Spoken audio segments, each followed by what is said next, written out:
दोस्तों, पिछले कुछ दिनों से पूरे देश और बॉलीवुड की सांसें थमी हुई सी हैं। शोले और दीवार जैसी अमर कहानियां लिखने वाले सलमान खान के पिता और लीजेंडरी राइटर सलीम खान अचानक अस्पताल के आईसीयू में पहुंच गए। यह खबर सामने आते ही शाहरुख खान से लेकर आमिर खान और रणवीर सिंह तक पूरा बॉलीवुड घबराहट में अस्पताल की तरफ दौड़ पड़ा। मीडिया और सोशल मीडिया पर उनके वेंटिलेटर पर होने और हालत गंभीर होने को लेकर कई तरह की डराने वाली खबरें जंगल की आग की तरह फैलने लगीं। हर कोई यही सोचकर परेशान है कि आखिर 90 साल के सलीम साहब को अचानक ऐसा क्या हो गया। क्या वाकई उनकी हालत बेहद नाजुक है या फिर सोशल मीडिया पर सिर्फ सनसनी के लिए पैनिक फैलाया जा रहा है। आइए आज बिना किसी अफवाह के खान परिवार के इस मुश्किल वक्त का वेरीफाइड हेल्थ अपडेट समझते हैं। इस चिंताजनक स्थिति की शुरुआत 17 फरवरी 2026 से हुई। 90 साल के सलीम खान साहब उस दिन अपने घर पर बिल्कुल सामान्य थे, लेकिन अचानक उनकी तबीयत बिगड़ने लगी। परिवार ने बिना कोई जोखिम लिए तुरंत उन्हें मुंबई के बांद्रा स्थित मशहूर Lilavati hospital and research centre में भर्ती कराया।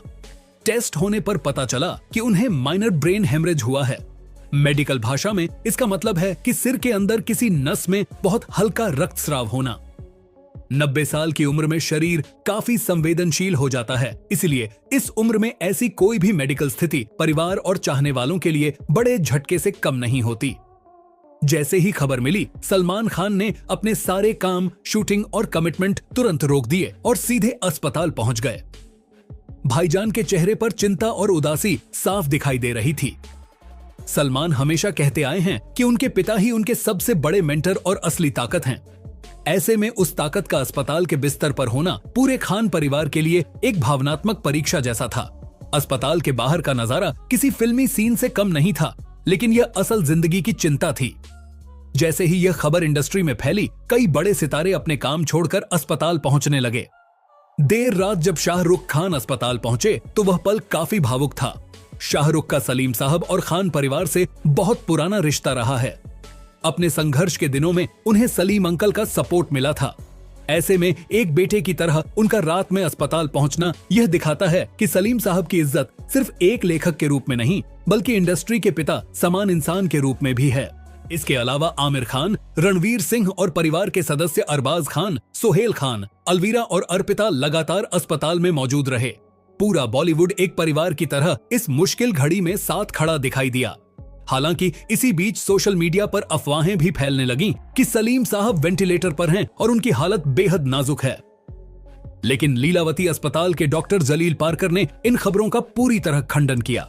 असल में उन्हें कोई बड़ा ब्रेन हेमरेज या बड़ी सर्जरी नहीं हुई थी, बल्कि सिर्फ एक छोटी सी मेडिकल प्रक्रिया की गई थी। अब सवाल उठता है कि अगर हालत इतनी गंभीर नहीं थी तो उन्हें आईसीयू या वेंटिलेटर पर क्यों रखा गया? इसका सीधा जवाब उनकी उम्र है। 90 साल की उम्र में शरीर को ब्लड प्रेशर और ऑक्सीजन स्थिर रखने के लिए अतिरिक्त देखभाल की जरूरत होती है। इसलिए उन्हें वेंटिलेटर पर केवल एहतियात के तौर पर रखा गया था, ताकि रिकवरी जल्दी हो सके। यानी सोशल मीडिया पर फैलाई जा रही उनकी गंभीर हालत की ज्यादातर डरावनी खबरें पूरी तरह निराधार निकलीं। सलीम साहब सिर्फ एक नाम नहीं, बल्कि भारतीय सिनेमा का एक पूरा युग है। मेरे पास माँ है, कितने आदमी थे और ये हाथ मुझे दे दे ठाकुर जैसे डायलॉग आज भी लोगों की यादों में जिंदा हैं। सलीम जावेद की जोड़ी ने इंडस्ट्री को यह सिखाया कि फिल्म का असली हीरो उसकी कहानी होती है। इसी वजह से आज सिर्फ सलमान के फैंस ही नहीं, बल्कि पूरा देश उनके लिए दुआ कर रहा है। डॉक्टर्स और परिवार के करीबियों ने कंफर्म कर दिया है कि सलीम साहब अब पूरी तरह खतरे से बाहर हैं। वेंटिलेटर हटा लिया गया है और वह सामान्य रूप से सांस ले रहे हैं। उनकी रिकवरी तेज है और बहुत जल्द उन्हें अस्पताल से छुट्टी देकर घर भी भेजा जा सकता है। दोस्तों, इस पूरी खबर से सबसे बड़ा सबक यही मिलता है कि सोशल मीडिया पर फैलने वाली डरावनी अफवाहों पर आंख मूंदकर भरोसा नहीं करना चाहिए।